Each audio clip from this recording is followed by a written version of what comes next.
Hey guys, and welcome back to RoboCAD. In this HMI tutorial, I will explain you about scripting, how to write a script, and in simulation I will also explain you how to configure these buttons and alarm buffer to show scripting notifications. So let's begin. So this is my HMI comfort panel.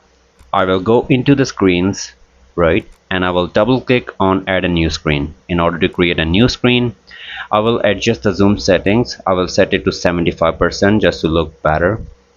I will expand this window from here and I will drag this button from elements and place into the screens. And I will rename this button as cycle value, right? I will configure it later. I'm gonna expand it a little bit.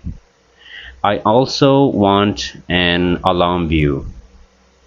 So I'm gonna place it here because I want scripting notifications on this alarm view. So I will adjust it here, and in the properties I will go into the properties. I will select general and I will select alarm buffer because I want only the notifications, and also I do not want these buttons. I want notifications here. So what I will do, I will go into the toolbar, and in toolbar style I will select here none, and as you can see the buttons are gone.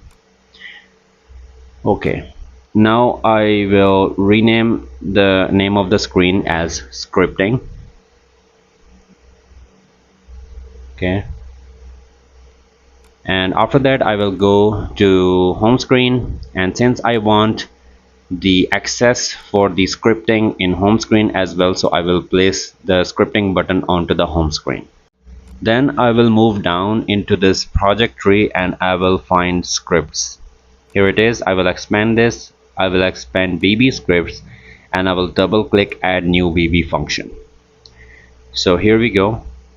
Here I'm gonna write a local variable dim temp valve.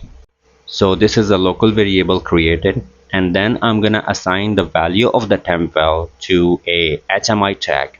So I'm writing temp valve equals, and then I will press Ctrl J in order to see the HMI tags, right? Ctrl J together, and then I will select word_1 with bit data type. Okay, so I will press enter twice, and then I will select if then else statement, right?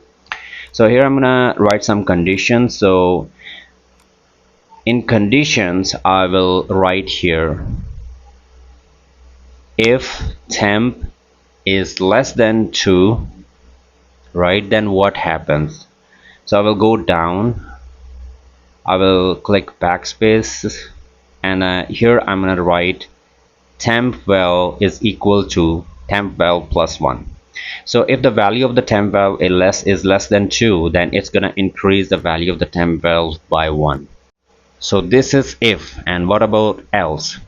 In else I'm gonna write temp val is equal to 0. So whenever it's gonna enter into the else block, it's gonna make sure that the value of the temp val is equal to 0 now. And here, and if I'm gonna select this button, I will select the same tag word_1 and is equal to temp val. Okay, and I want to define the start of the script and end of the script as well. So before the local variable, here I'm gonna select add function, select this drop down, go into the alarms and select show system alarms. This one, show system alarms, and here we have the drop down. So I'm gonna select this drop down. I will select string because this is going to be the string data type. So I'm writing here script has started. Script has started, and I will make sure that I have placed my cursor here and click apply, and it's done. And I will also have to define the script has ended. So on this line after the code I'm gonna write here script has ended. So I will simply change it started to ended, so it's written script has ended, and I will click on apply button and it's done, right? And I will also make sure that there are no syntax errors, so I will click on this button.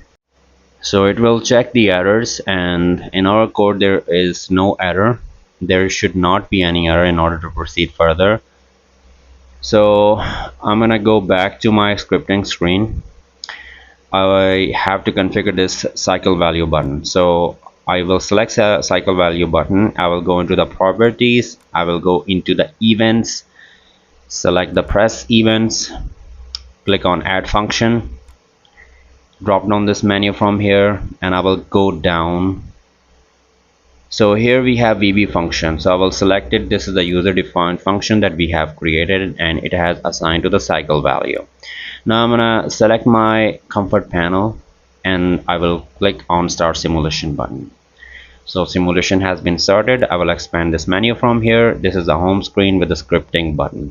I will go into the scripting screen and I will click on cycle value button. So as you can see on the notification, it is written script has started, script has ended. So what actually is happening when I press this cycle value button, the if block increases the value from 0 to 1, and when the if block condition is true, and that is when the temp value is not less than 2, then it goes into the else block and it makes the temp value equal to 0. And after the else block, it shows the script has ended, and it is happening in a very fast way. So that's how we work with the scripting. This is a basic tutorial. So if you find this video helpful, then please hit the like button and subscribe to my channel. Thanks for watching.